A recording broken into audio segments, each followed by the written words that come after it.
Good morning and welcome to Through the Lens, the 7th day of April 2009.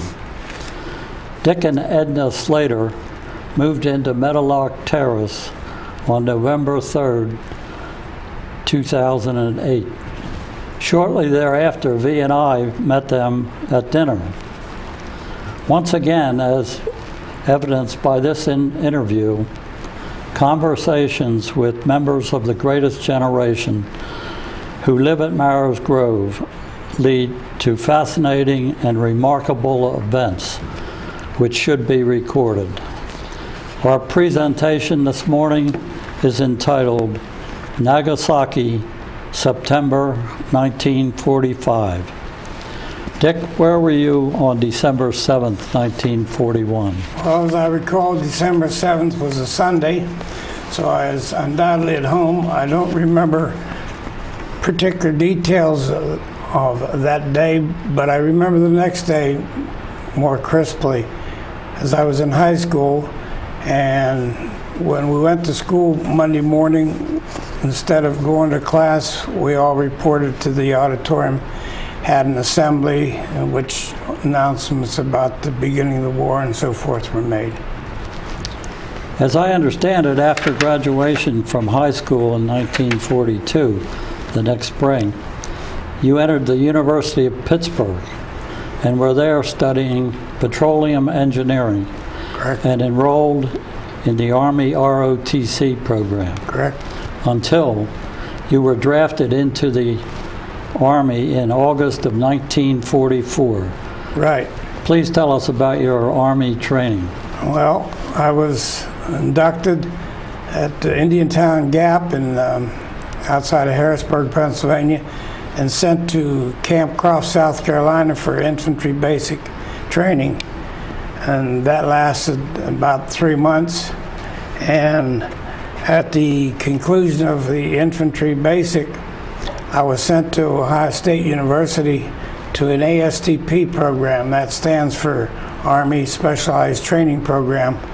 There were two groups there, one group of civil engineers and one group of electrical engineers. There's 6 in one group and 7 in the other. And believe it or not, we marched the class in formation, 6 men in formation. That's kind of a ridiculous sight, but you know, we were regimented. So that lasted until about mid-December, around Christmas time. No, that's when it started. Around Christmas time, it lasted for 3 months. It completed the program, and I was sent to engineer basic training at Camp Shelby, Mississippi. Okay. Shortly thereafter, on April the 12th, 1945, Franklin Delano Roosevelt, President of the United States, died. That same evening, Harry S. Truman was sworn in as president. Shortly after that ceremony, Secretary of War Stimson tells President Truman about the atomic bomb. It will be a matter of only 5 months from this point on until Dick Slater enters Nagasaki post-atomic bombing as a member of the 12th 98th Engineer Battalion, U.S. Army.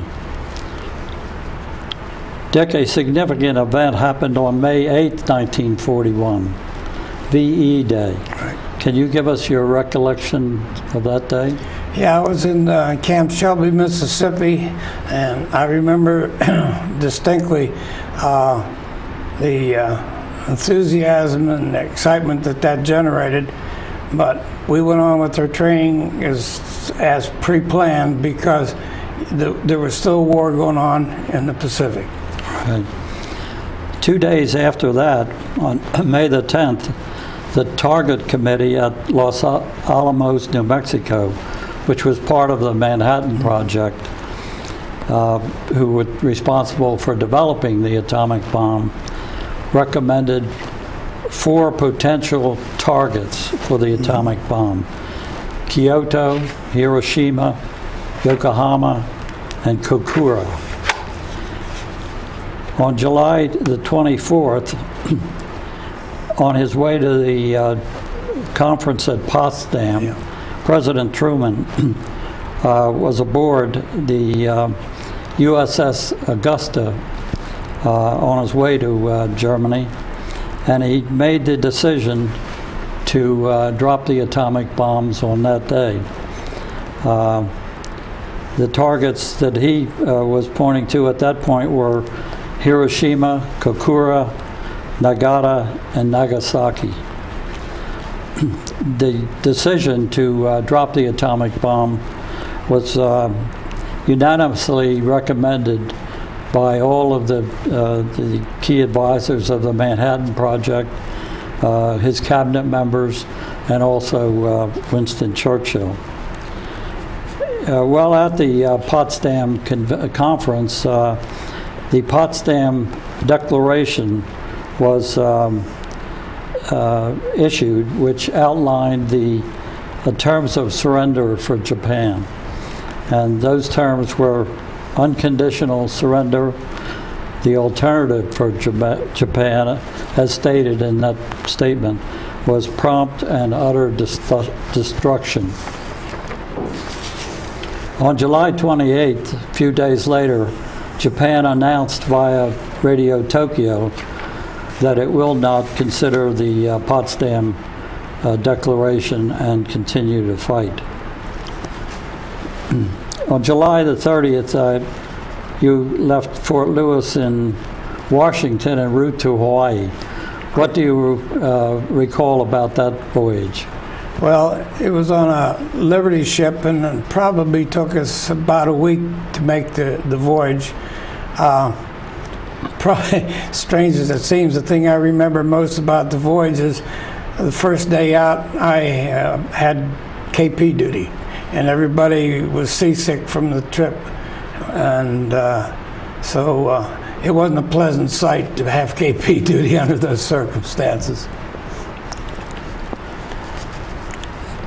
Okay, on July the 31st, 1945, Operation Downfall, which was the overall Allied plan for the invasion of Japan, was in place.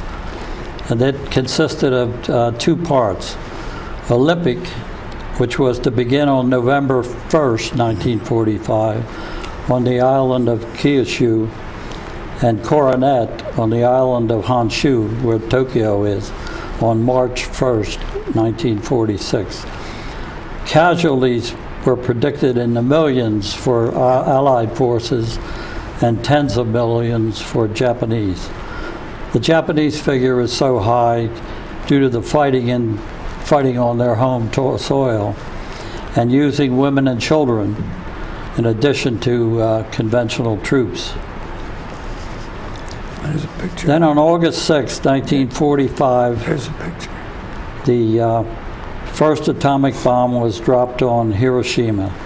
An estimated 80,000 people were killed. On August the 7th, the next day, the USS Augusta arrived back in Newport News with Virginia, along with President Truman. On August the 8th, that's the date that you arrived in Hawaii.